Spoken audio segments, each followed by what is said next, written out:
Angeles. He has been painting for 2 years, for more than 25 years. And his work is well known as part of the graffiti artist, and he's very eclectical. He does just about anything. I very much would like you to come to the center so that you can see his work. So this is an example of his work. So he's going to tell us a little bit about why art can be a tool for healing, and then after that, we all get to paint.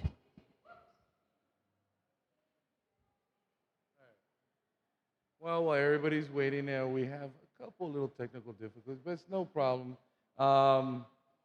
It's great to be in this great building.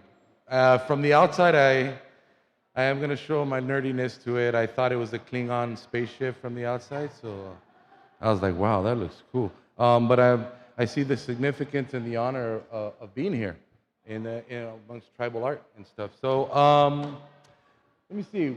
What I wanted to start off with is a video that has a poem by Netzahualcoyotl. I think we're checking the audio, but let me test this out just in case, see if we get audio. Well, we do, but it's...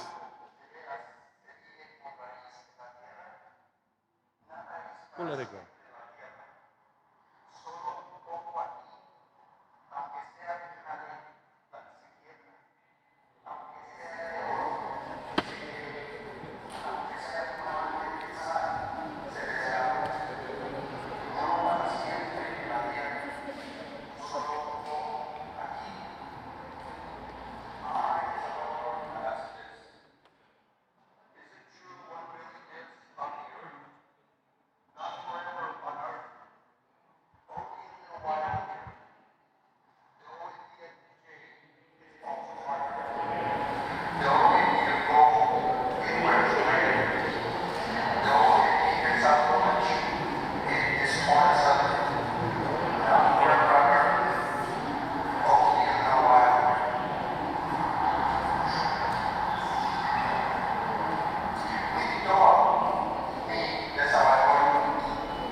Those were the words of my uncle, the Honorable Armando Duron. He's been my advisor and my confidant.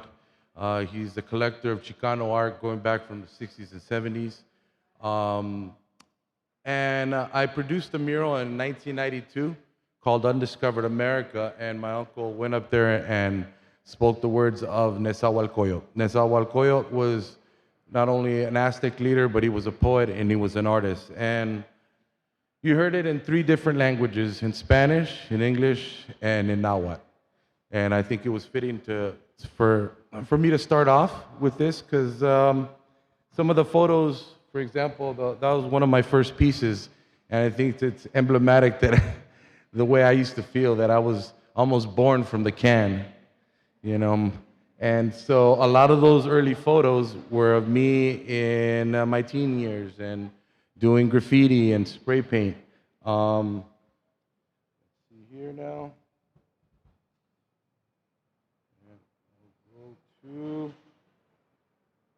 So I'd like to start off with one of my inspirations, and it's David Alfaro Siqueiros. And David said, art is a weapon that penetrates the eyes, the ears, the deepest and subtlest human feelings. Now, David Alfaro Siqueiros is particularly special to me. Why? Because David Alfaro Siqueiros produced a mural called Undiscovered America, Undiscovered, that was mine. America Tropical in 1937 in Los Angeles in Placita Olvera.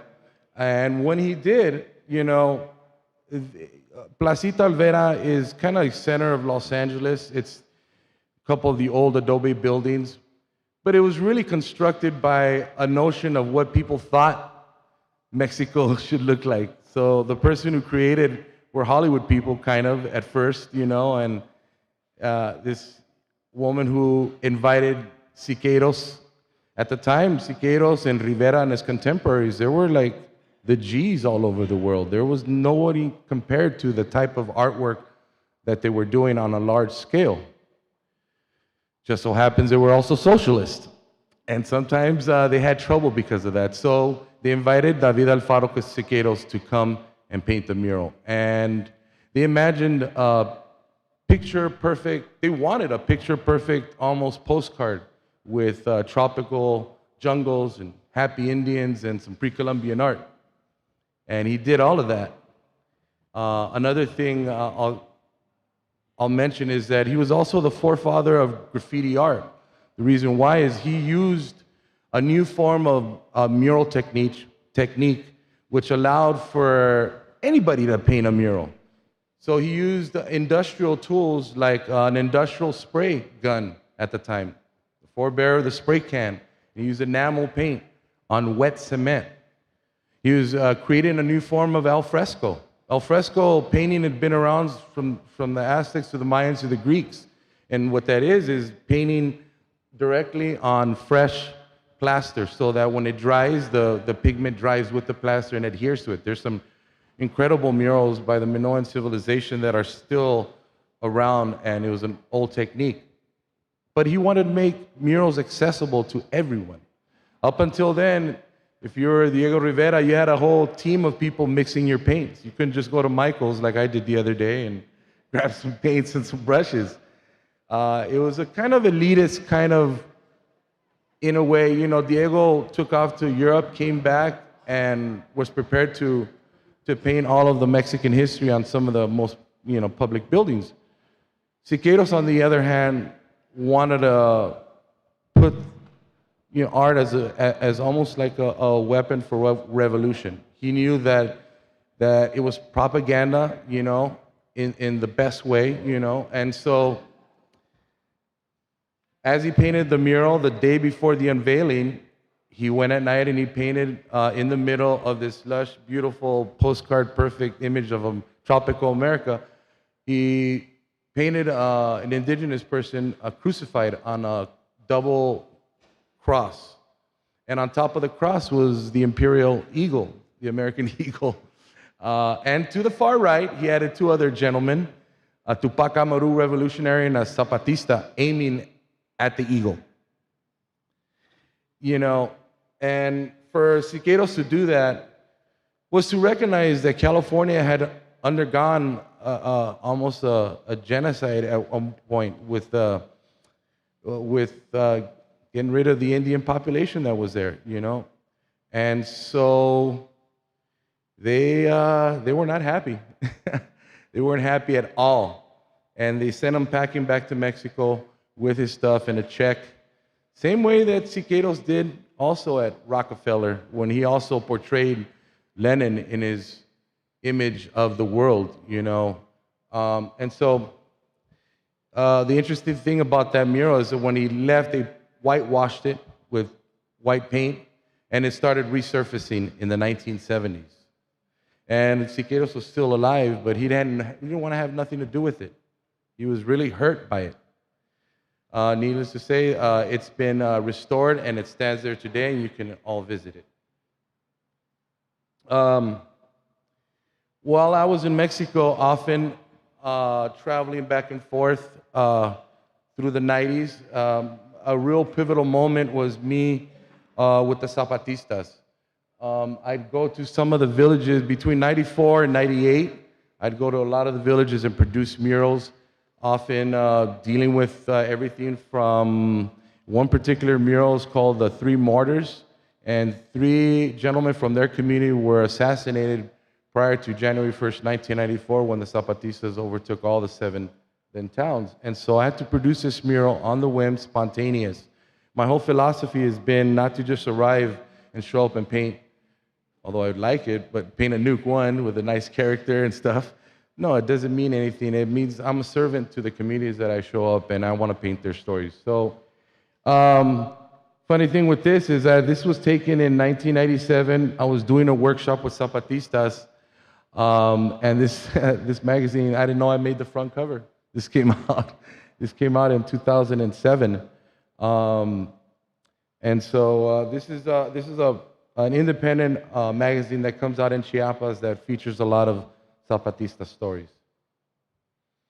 While I was there, another university, the University of Social Sciences in San Cristobal de las Casas, in 1994, when I first arrived, I made the most of my time there, and I started trading my services to restaurants and bars, and then I got to a couple of students and say, hey, you know, you're doing all this, why don't you come and paint at the school? And I painted this at the time, and you know, I've often gotten flack for painting Che Guevara, mostly from immigrants that are Cuban that have arrived here. That's a whole other discussion. Usually I say Che to me is like right next to Zapata as a leader, as an icon. And the students wanted that. They also wanted a graphic image of Posada, Jose Posada, doing the skeletal. And then I did a profile of a Mayan man.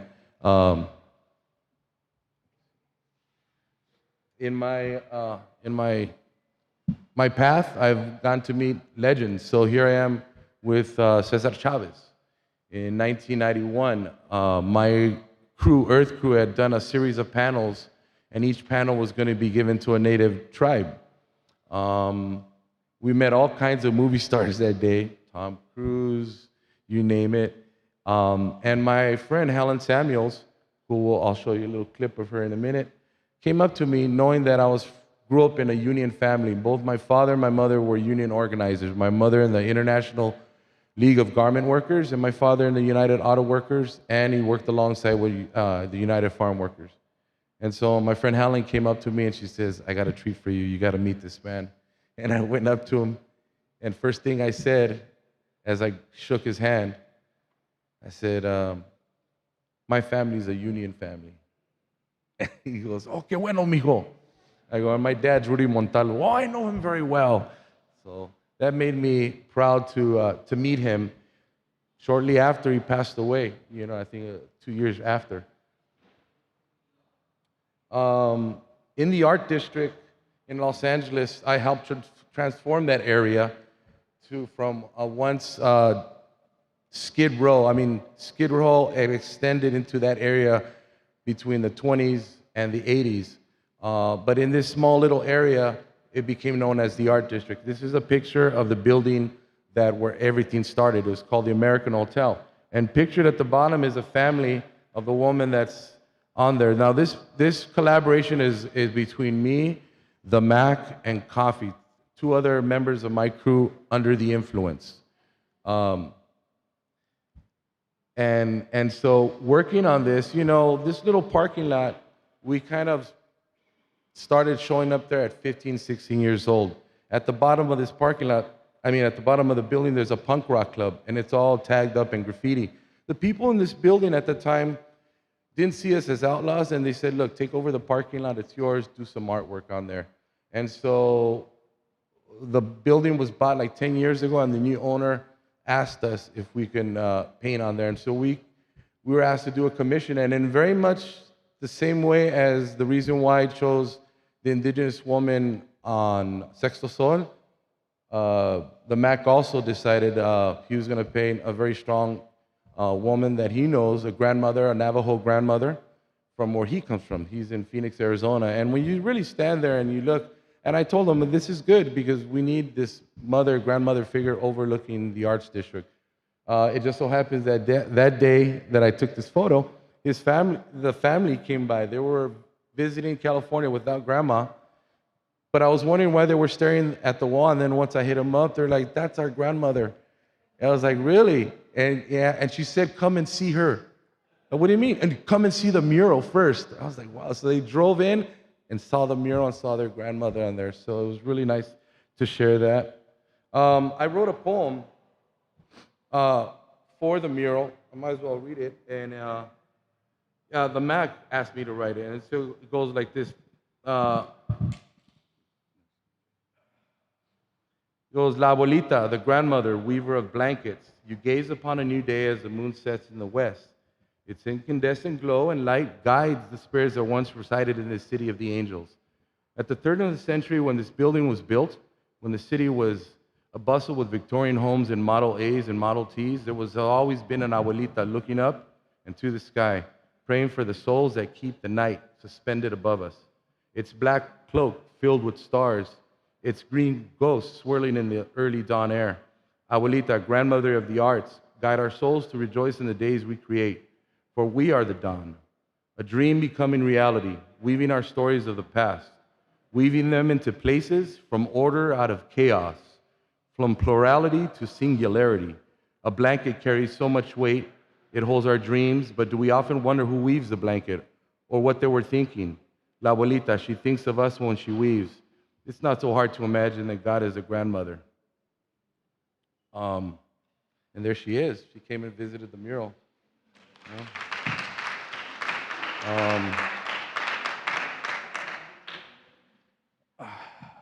This specific piece was exhibited in the Japanese American National Museum in Los Angeles, and it celebrates a retrospective on Boyle Heights. That's where I grew up. Boyle Heights is a small little community adjacent to East LA. People always get it mixed up. Boyle Heights residents always say, this is not East LA, that's over there. But Boyle Heights was originally founded by Russian, Jewish, and German immigrants, Mexican settlers, Japanese people. And those people right there that grew up in that area, those last 80 years, are a very tight community. And so I did this to represent Boyle Heights. Also, you know, I do graffiti letters, and when I did the title for it, I chose to transform the letters into Hebraic letters, to honor the Jewish population that was there. This community is really tight, so much so, here's an example. Before World War II had taken full effect, and a lot of I'm sure you learned, a lot of Japanese American citizens were taken out of their homes and put in camps, kind of like concentration camps during World War II. American concentration camps.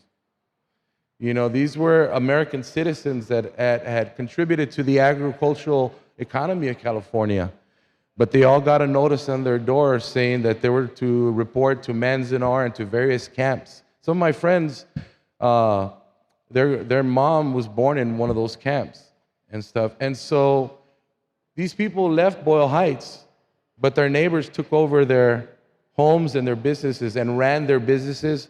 So when they came back, their businesses were still there and their homes were still there. Little Tokyo, once that happened, had become Bronzeville, predominantly black community. And when they had to leave, a lot of them saved the spaces for their Japanese neighbors and stuff, and strengthened their community even further.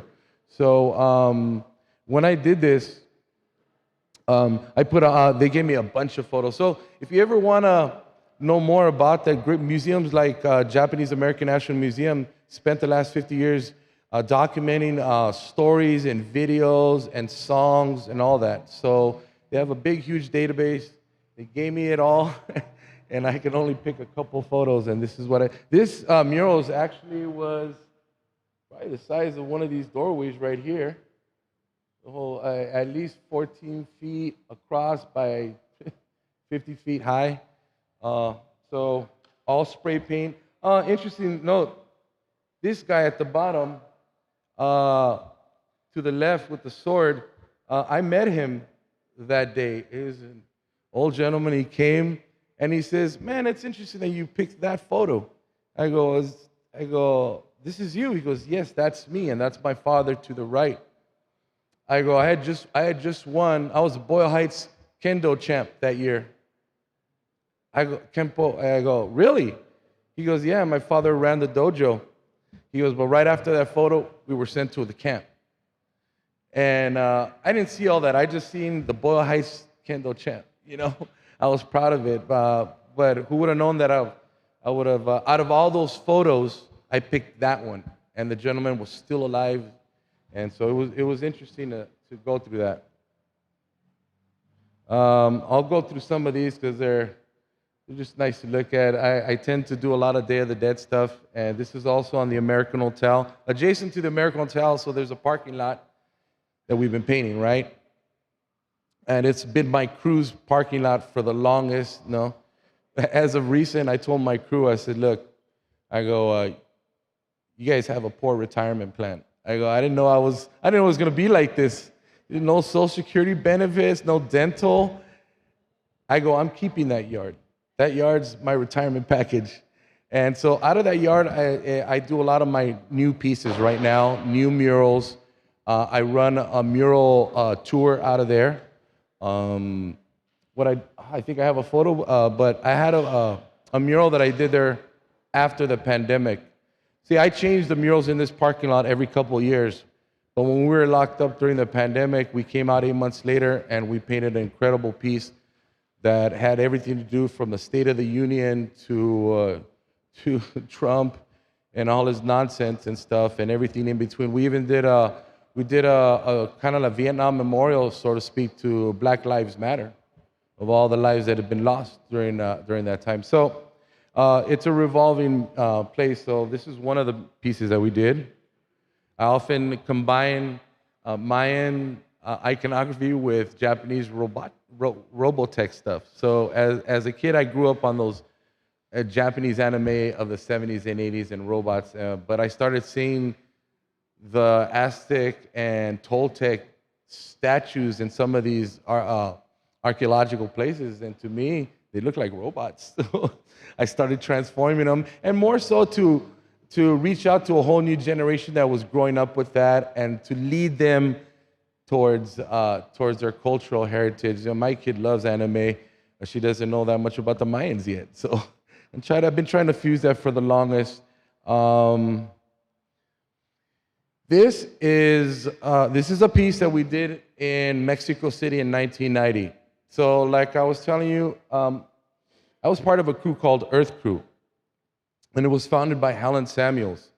Helen Samuels was the daughter of I can't remember the names. Her parents were very important in the sense that the father was a screenwriter and during the Hollywood era, and the mom, Helen's mother, was an assistant to Diego Rivera when he was painting murals up in San Francisco. Okay? And while they were living on a houseboat in Sausalito and tending to work, things arose that it was unexpected. It was the McCarthy era, and a lot of people were pressed to during the House Committee of Affairs, and they were being accused of being communist, and specifically Helen's father, because of their association with Diego and Frida, were subject to that. And so Helen remembers having the FBI come and knock at her door and make a big thing about it. And so when the FBI left, Helen's father and the mother said, you know what? When Diego was here, he said we could go visit and live over there. So they went, packed their bags in the middle of the night, literally, because they couldn't get any work here anymore. They were blacklisted. It was tough times. They moved the family to Mexico City, and it was there that Helen had a lot of her life growing up. Flash forward to the 90s, and she takes a bunch of graffiti artists from Los Angeles to produce the first graffiti art mural of Mexico City.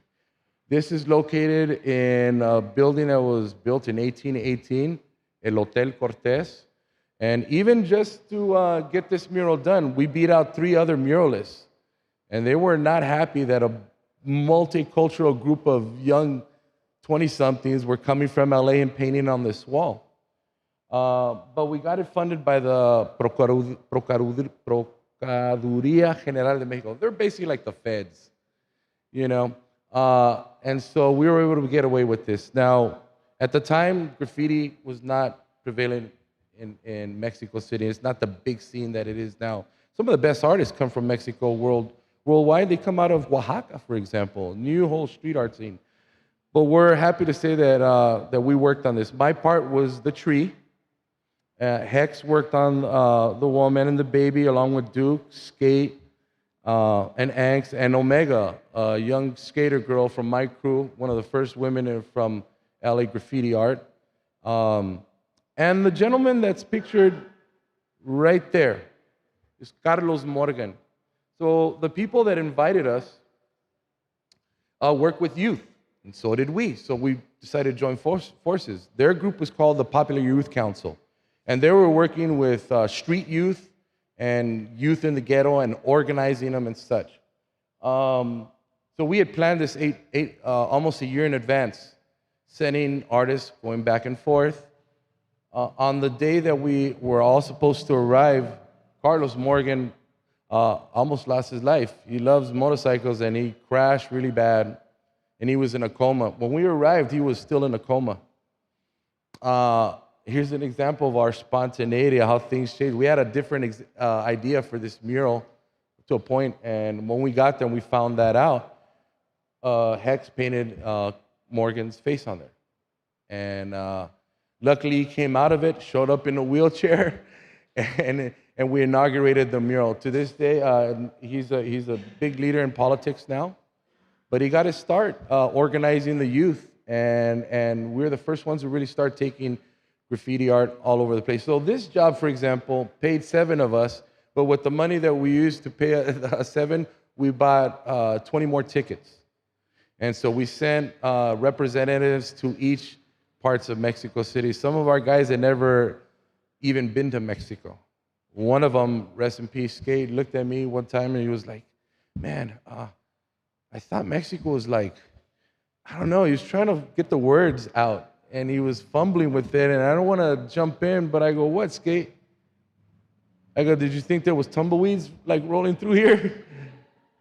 I go, did you think you were going to find the little indio like with his cap sleeping on the side of the road? He's like, yeah. I was like, jerk.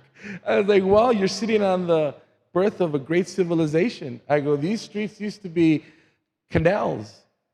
I go, Mexico is very modern and metropolitan. I go, and then I get into my full Malcolm X mode. I was like, you've been hoodwinked. You've been bamboozled. You've been lied to. I go, all the movies and all the cartoons you looked at, yeah. So here's the new Mexico.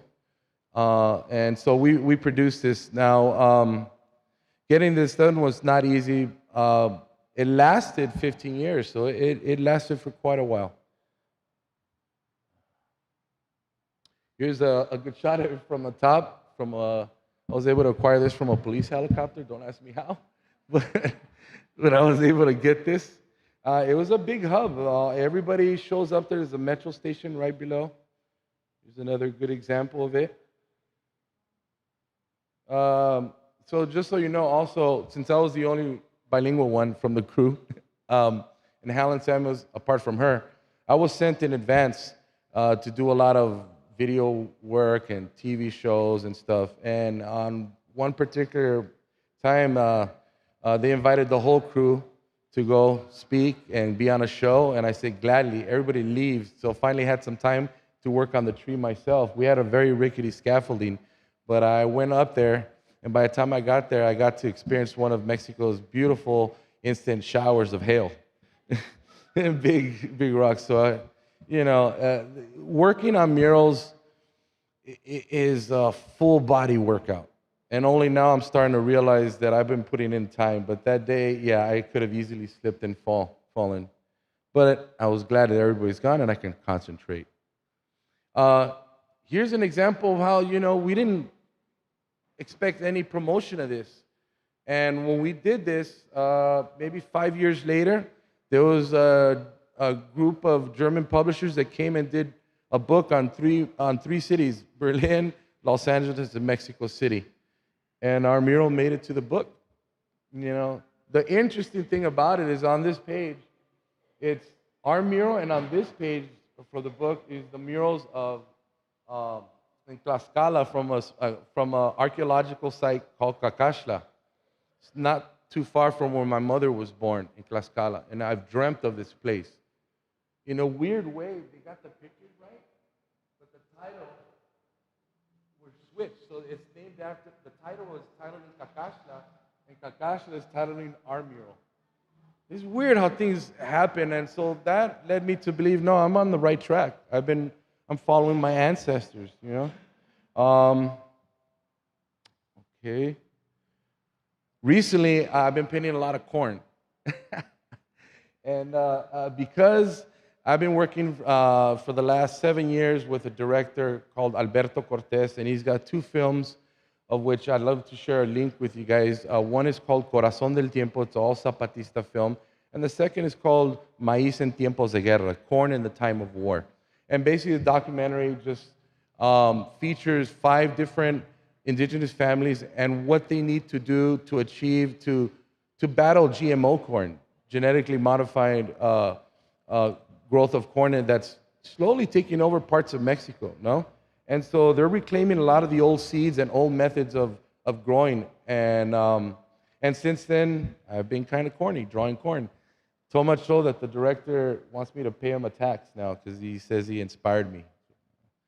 They're right here. There's Cuitlacoche and various other corn.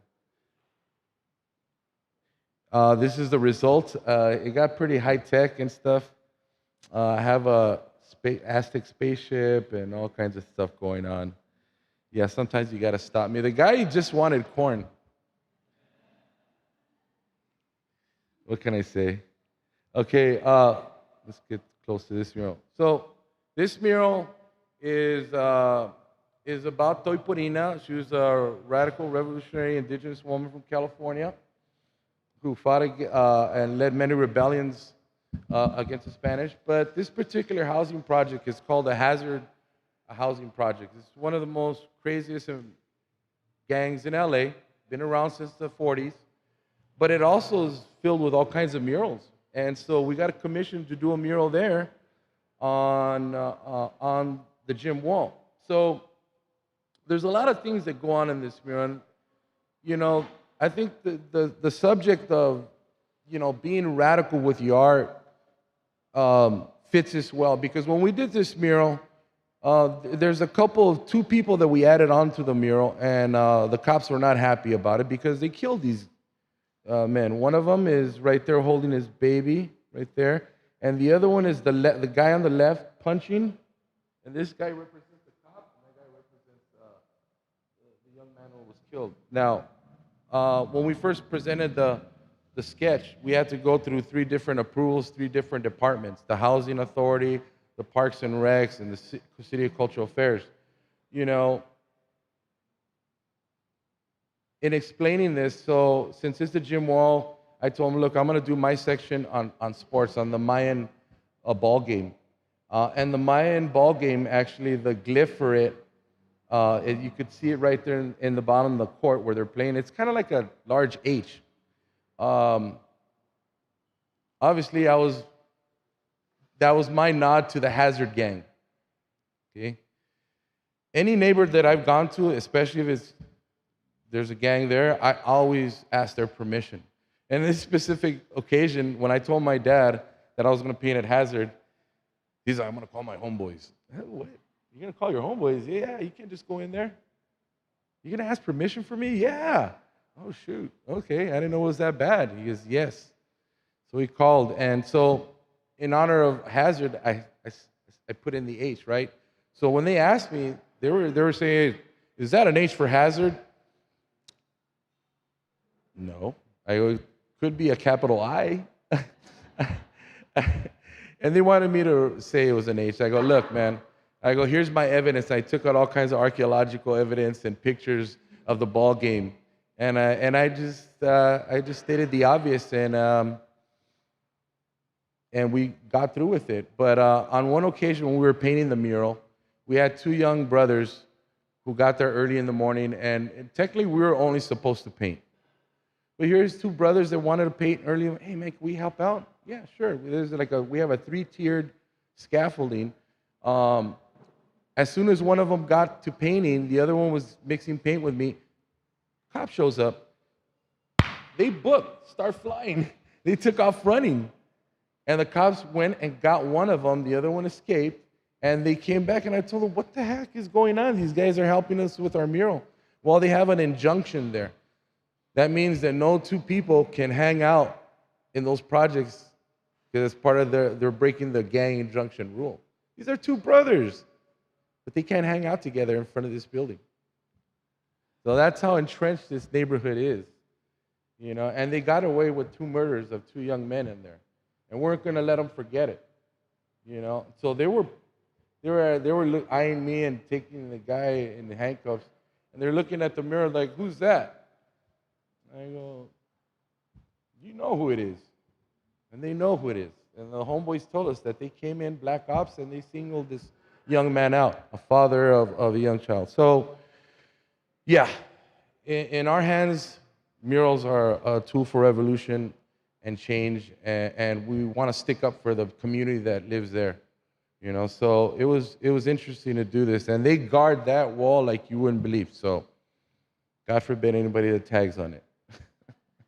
And of course, like I said, we wanted to mention Toy Perina. You know, for me and my compadres that paint all these murals, the matriarch is important to us. You know, we've been surrounded by, you know, strong women in our lives, and so that's why it kind of reoccurs a lot.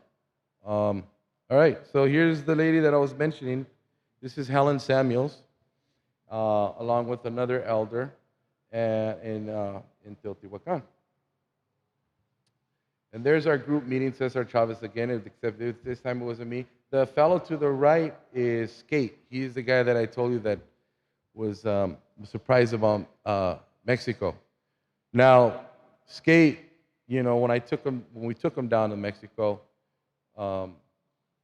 shortly after in 1995, Skate was hit by a train. Skate was there on a train and lost his life. It affected a lot of us. And only recently, this last Saturday, I buried another friend of mine, Tempt, who was the same, what we considered a king. Skate is a king, Tempt was a king. So recently I buried a friend of mine, Tony Kwan, who had been battling ALS, Lou Gehrig's disease, for 20-something years. So, so it's, you know, I have the honor of painting with a lot of these people. And so that day we shared a moment with, I introduced Skate to Cesar Chavez. He never forgot it. Again, another one of the examples of my combination of Zapata and Galactus. He's in the body of Galactus, but it's the face of Zapata. We'll go through these because I want to share a video in a moment. Actually, I did this during the pandemic. And this kind of brings everything into a perspective when you have a Native American family looking at Armageddon and going, yeah, it's a good day to die. We're prepared. We're ready. We're gonna dance towards what we're about to experience, you know. And many of the tribal communities during the pandemic, I used to stay in contact with, and I often felt backup from them. You know, I got a lot of advice from them. And so this is one of the pieces I did for that. This is part of that series that I did with Maíz en Tiempos de Guerra, Corn in the Time of War. This is a huge wall in a big cinema. So before they screened the show, I did a mural for each cinema. We did over 7 cinemas in Mexico City, and this is one of them. It says, hacer milpa es un acto de resistencia profundamente político. To create milpa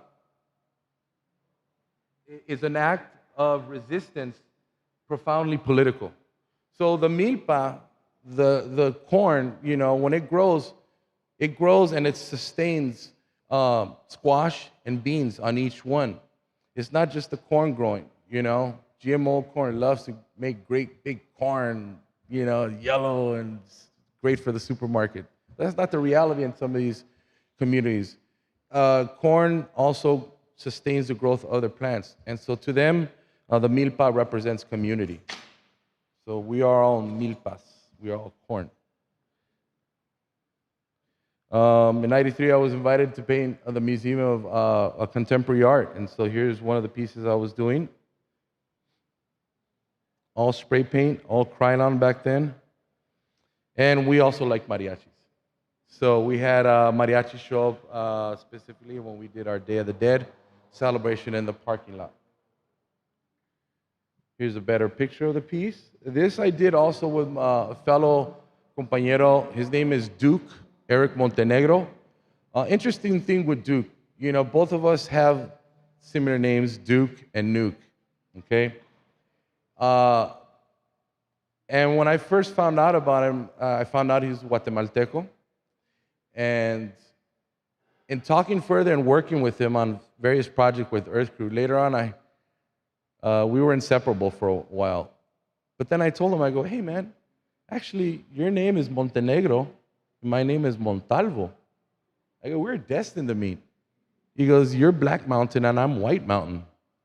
So, you know, some of the people I've met, it was meant to be. So Duke is one of those. Duke did the right side. That's him with his glasses, and I'm on the left. Here's a better picture of that. In Mexico City, in 2000, I was invited to paint a community called Comunidad Pancho Villa. It's also known as La Perrera because it's a housing project that houses all the cops of Mexico City. Dog pound, that's what they call it.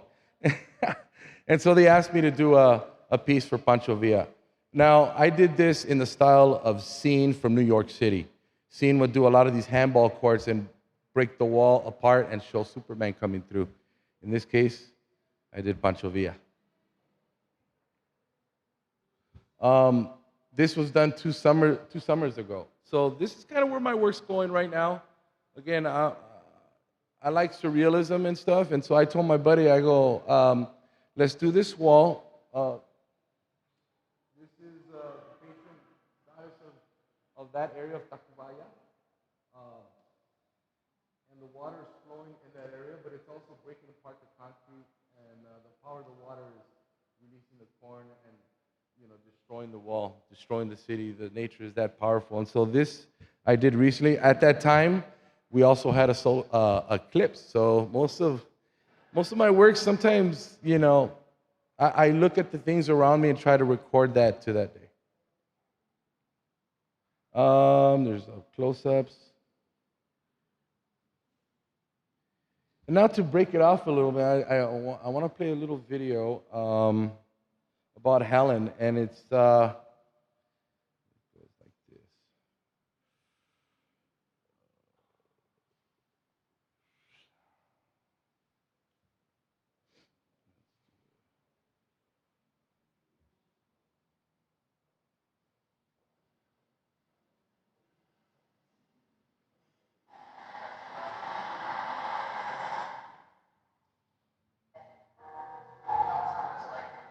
So just to set this up, this is Road Rules, MTV, late night or early 2000s, a group of kids going to Mexico City, and they had a bunch of different missions that they had to go through, and one of the missions they had to go through was to meet Helen. What they didn't know is that they were going to meet Helen at the Mexico City dump.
The Popular Youth Council of Nezahualcóyotl, they had to build their community center right next to their neighborhood, a big community dump.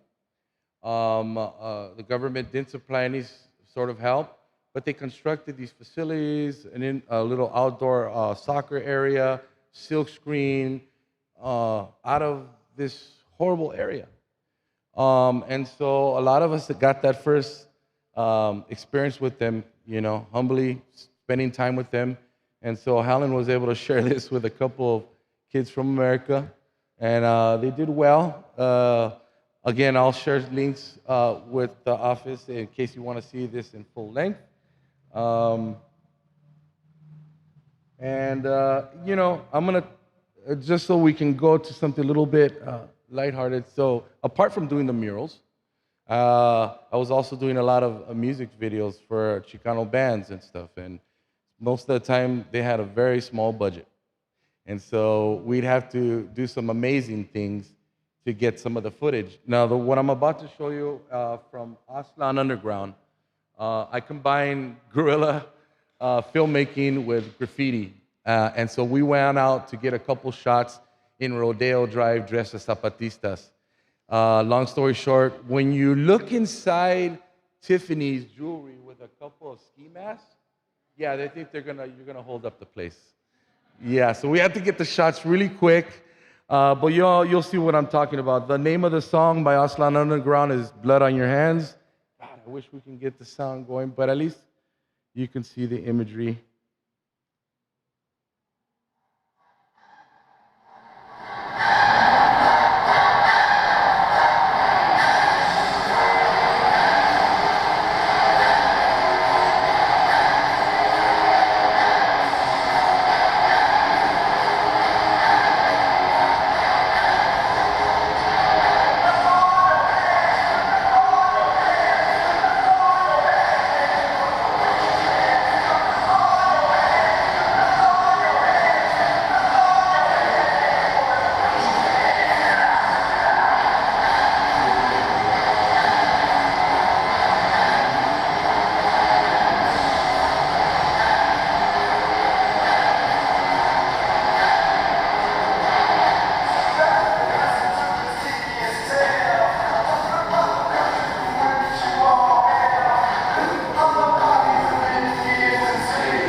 Rodeo Drive. That's Carlos.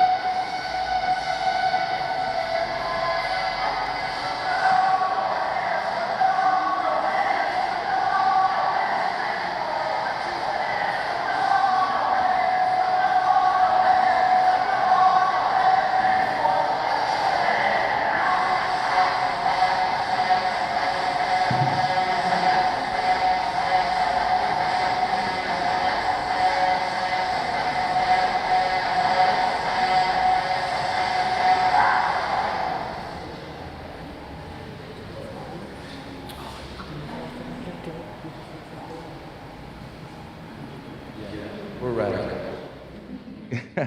And my brothers Aslan Underground have supported me on some of my mural inaugurations, bringing the power of their word. I know we're short on time,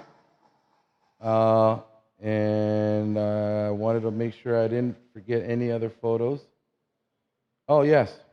And last but not least, if you come to Los Angeles, come and visit the Art District, and I'll show you one of our greatest achievements. It's called Undiscovered America. We did it in 1992, and I think it's best I end with this one. You know, when we painted it in 92, again, it was Skid Row. We had gotten a grant, or well, we had applied for a grant, and didn't think we were going to get it, okay? 2 months before I painted this mural in 1992, I was sent to Brazil to paint in the United Nations Summit. When I finished it, I called up my father from a payphone, and I just bought a hammock, and I bought my mom a carnival doll as gifts. But I got on the phone, and my dad answered. I said, "Dad, I'm never coming home again." His exact words. And I told him, I said, "Dad, it's great here. I'm painting. I'm on Ipanema Beach. The mural that I did is going to be in the Museum of Modern Art right here in Brazil. I got an apartment." I go, "It's 1992, Dad. We just had the riots. Why would I want to go back to LA?" He says, "Well, I hate to burst your bubble, boy.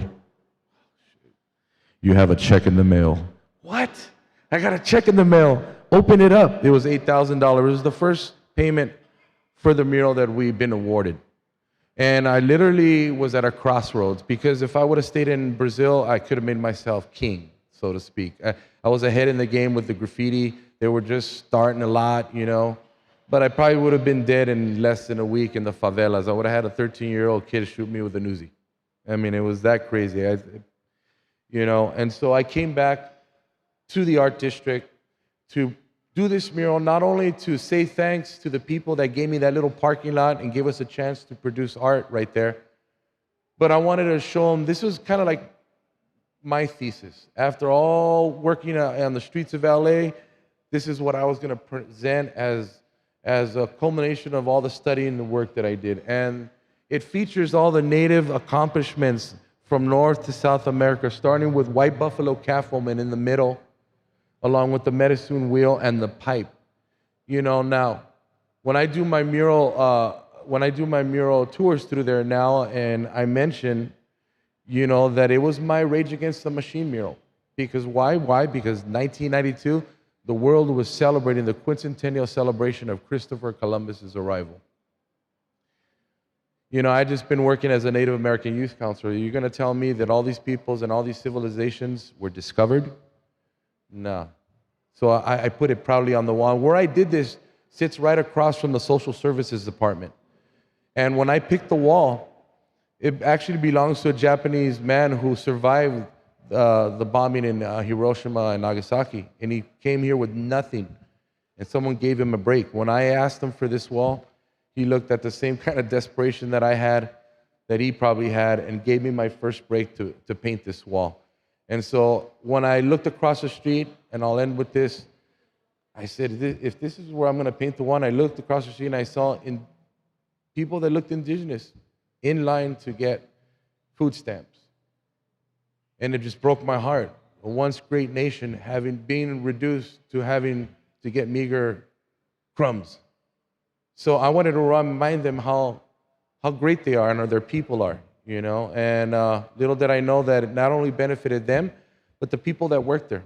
They're heroes, man. People that work in the social service department in downtown see a lot of stuff. So with that, I'm gonna say one more thing is that right now I'm working on doing some augmented reality and virtual reality parts of my murals.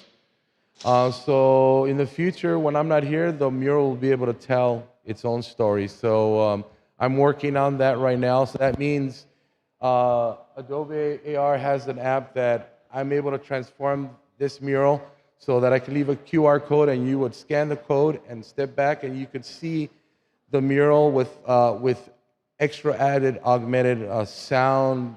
For example, right here at the bottom, I have my elder, Phil Lane, so I can inject one of his prayers onto it, so to speak, a prayer that he gave in Lakota.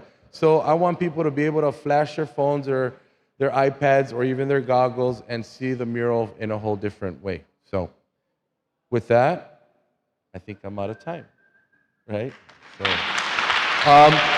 real quick, if anybody has one or two questions, I can take one real quick right now. Nobody. All right. Cool. Yes. Rafa. You know, a lot of these murals are dated, right? Do people in LA respect that, and you find there's trouble about having those murals? Okay, so this specific mural, this is restored 7 years ago, but it had received some significant damage. So much so that I couldn't tend to it. So what happened at the time when I was going to restore it, I was going through some changes in my life. I lost my mom, I was going through a divorce. And so I saw the state of the mural as the state of my life, and so I fixed the mural and I fixed my life, so to speak, no? But what I had to do is I had to get on the phone with all the major graffiti vandals out there in Los Angeles that I know. Luckily, my graffiti crew still holds weight and pull in that. And I had to do some grassroots organizing, because these are generations of different graffiti writers out there on the street. Some of them don't even know me, but they're out there constantly hitting up the city and bombing the city, like we call it. I grew up in a generation where we never tagged on the murals in our neighborhood, the Chicano murals. We had to grow up with a certain respect. And so, yeah, it takes a lot of work to be able to fix the murals and tell everybody again. So the last time when I was fixing it, there was a well-known graffiti vandal by the name of Miker, and I was working on my mural. He had just gotten out of jail, was walking by. And actually, it was 15 years ago, there was a trend to tagging on murals. And he wrote a message, ironically, on the wall next to his signature, and he says, F up a mural anytime. That's what he put on the wall. And I got mad at him at that time. I told him, man, what are you doing? I go, people work hard on their murals, man. Even if it's not a graffiti mural. What gives you the right to go over that mural? Wow, well, I'm a hardcore graffiti writer. If you're such a hardcore graffiti writer, why don't you write on the city hall? Why don't you write on the LA police station? I go, people spend a lot of time doing that. Well, years later now, Miker saw me working on it, and the first thing he said, hey, Nuke, I just want to let you know, anybody who writes on them, they got to deal with me. So I got to have my hands in the game, so to speak, because I told Miker, listen, a lot of guys look up to you. Please do me a favor and be that representative for me, and tell them if they really want to be hardcore, tell them to go bomb the system. Not my mural. They're going up against somebody that they're not going to win. So I think we're good then. So at this point, I think. Pardon me, we do have one Zoom question. Yeah, sure. Let's see. I'm supposed to ask if there are any other places in Southern California that you've graffitied other than Los Angeles. Any other places I've painted other than Los Angeles? Yeah, it says in Southern California. Chicago, San Francisco. Recently, so if you make your way to Oakland, for example, I've been painting a series of preschools for a compañera that I met in Chiapas. And so I've been painting there and in Mexico City a lot. Germany was really fun. You know, some of the other places that I go in other parts of the world, they have a great program that accepts street art. But in Los Angeles, it's still sometimes criminalized in some of these big cities. But you can't take the graffiti art, the graffiti part of the art. So, but yeah, it's been several cities. Recently, Oakland and Mexico City. Coming to a city near you. Colfax is next. Next is Moscow. Don't get me started. We do have one more Zoom question. Do you ever have artistic or like a creative block, something like writer's block? Yes. Yes, that happens quite often. Look, I'm a nervous cat. You know, if I had to give a present, I'm surprised I even got through this far. You know, but yeah, I'm prepared for anything nowadays. And that's the spirit. That's the spirit of graffiti. It's so spontaneous. You have to go with the flow of things. And so I've been flying on a wing and a prayer, but I think now, these last couple of years, I've fine-tuned everything that I needed to. So what I do is I listen to the music, take a step back and a breather, and then go back. You got to understand, some of the murals I work for, or I've painted with other individuals, you got 30 different people working on a wall. It is hard. I mean, me and Carlos even had a hard time. That's just two of us. We have 30 separate ideas going on. Sometimes I've had to tell everybody, all right, everybody step back and let's approach this. So yeah, mental blocks, of course, sure. All right. Then who's Elvia? Are you gonna come up? Who's gonna come up here? And or at this time, I think we're gonna break off into groups to paint. Those of you that are gonna be with me painting, it's gonna be real simple. We're gonna do some spraying, some stenciling, and try to have fun with it. And where did Elvia go? Who's? Oh, okay. Well, in the meantime, let's see one more video. Okay. I found this interesting. So back in the days, I used to watch TV shows called the Sid and Marty Krofft Show, and they had a show kind of like Wonder Woman. It was ISIS. And this particular show was shot in the 70s. To give you an idea how progressive they were back then. This was ahead of its time, and this actually happens in Estrada Court. So adjacent to my housing projects, there's a housing project called Estrada Courts. All these murals were done there.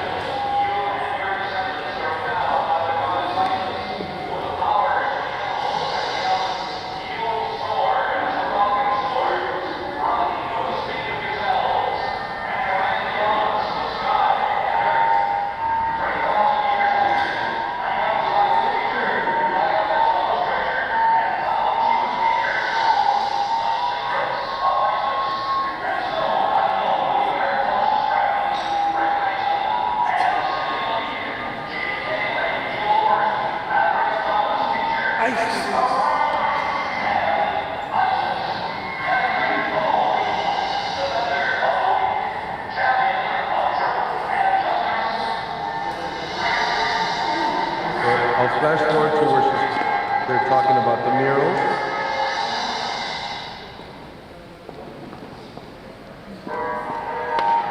This is my neighborhood back in 1970.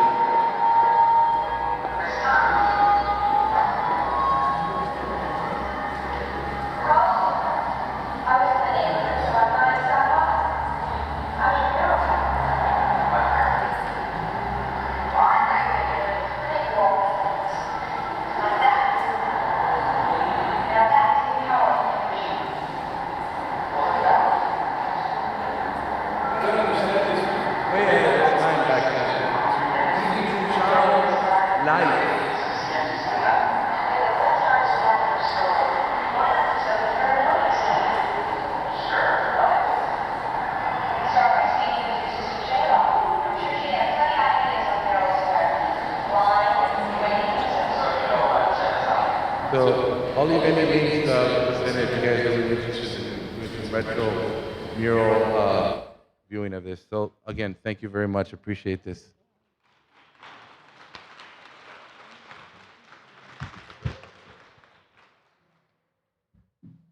Thank you, Nuke. Thank you so much.